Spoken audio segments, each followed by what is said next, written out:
Hi, Joe McNally, Nikon Ambassador. I'm coming to you with a series of tips today about travel, adventure, assignment photography, crossing borders. I've been to about 70 countries, so I'm going to talk to you today about how to prepare for the road and things that you need to be ready for that can happen out there while you're on assignment.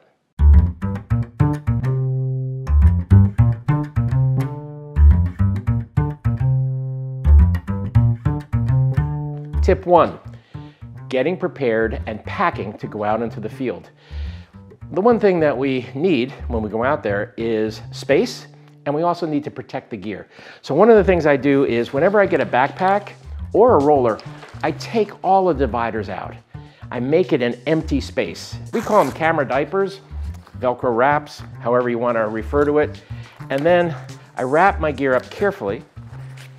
It's protected. And then what I do is I nestle the stuff in the backpack or the roller. You can see here too, take all the dividers out. That way I maximize my space, but I still protect the gear. And then I'm able to take things and really kind of configure them in a way that makes me efficient in terms of what I'm carrying. Why do we travel? We go out to travel to see the world, and the world is filled with people. Now I know sometimes we can feel like there's too many people out there. We'd rather be more isolated, but people are also fascinating. And one of the things I've learned over the years, it was a thing told to me many years ago by a veteran photographer at the New York Daily News. He said, "Kid, when you're out there in the mix of things, go wide, get tight." And I've used that as a philosophy for many years. It gives a sense of immediacy to your photographs. If you just get in the mix with people, risk a little distortion. For instance, this is a 14-24, but I do think there's a vibrancy and a real impact when you are in the middle of the situation and you're photographing at very close range. The other strategy is to master your long lens technique, to find a vantage point, something clean, something where you can get above the mayhem and the crowd out there in the street, say a parade or a march, and you use your long lens techniques to stack that up and compress it and give it power.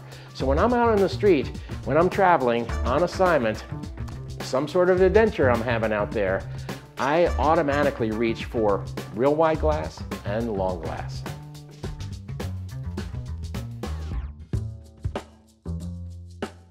Tip number 3, basic flash pack. I can't tell you how many times I've been asked this question, like, how many flashes do you actually go out with? Okay, the basics. My go-to unit right now, currently, is the B10 Plus X. It's a pro photo light, 500 watt seconds. I supplement these bigger units with Profoto A10s and Nikon SB5000s. I would say most of the time I'll go out there with 2 of these, 3 of these, 3 of these. You know, that way I've got a relatively versatile pack, and I know I can cover the waterfront with virtually anything that I'm thrown. I put them all in a roller. They're nestled in with gels and battery chargers. Speaking of batteries, okay, the most efficient batteries I have encountered, Maha. So I take them on the road and I leave them in their chargers. That way they don't rattle around and draw attention from the TSA. A power strip. Most hotel rooms are not set up for photographers. We need to charge a lot of stuff. So bringing some extra outlets, important. Makes us efficient, helps out. All of this, super basic, but very helpful when you go out on the road.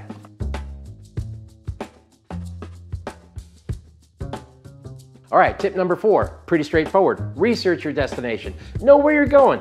Know culture, language, etc. Know the calendar of festivals. Know the optimum times to go for weather, all of that stuff. But here's another thing. Try to enlist the help of a local photographer. Sometimes we called them fixers at National Geographic. You would reach out and say, hey, can you help me out? There'll be a fee associated with this, of course, but it's a great way to get off the beaten path, to find your way into the countryside or someplace where there's not a lot of crowd and really come back with pictures that are different. So prepare ahead. Call photographers, call the assignment desk at a local news organization, and find people who can help you make your pictures different. Last tip, number 5, and a personal favorite, okay? Bring longer glass than you think you might actually need. Let me explain, okay? I realize it's hard to bring extra stuff. It's heavy, okay? But the difference long glass can impart to your photographs, always remember eye level, middle distance kinds of photographs, we see a lot of them. And it's a one-way ticket to maybe some boring pictures. But if you can find a vantage point, get up high above a scene, or get low with long glass, that can really, really have impact. It can make a street scene seem more crowded. It can make the sun rising seem bigger and really super powerful. So I bring lenses routinely up to 400 millimeters. I also bring TC, teleconverters, that can take the existing glass I have and make it longer. The TC technology out there is excellent. You don't lose any sharpness and you can gain some reach. So bring that long glass. This is Joe McNally, Nikon Ambassador, and I hope you enjoyed this series of tips for travel and adventure photography.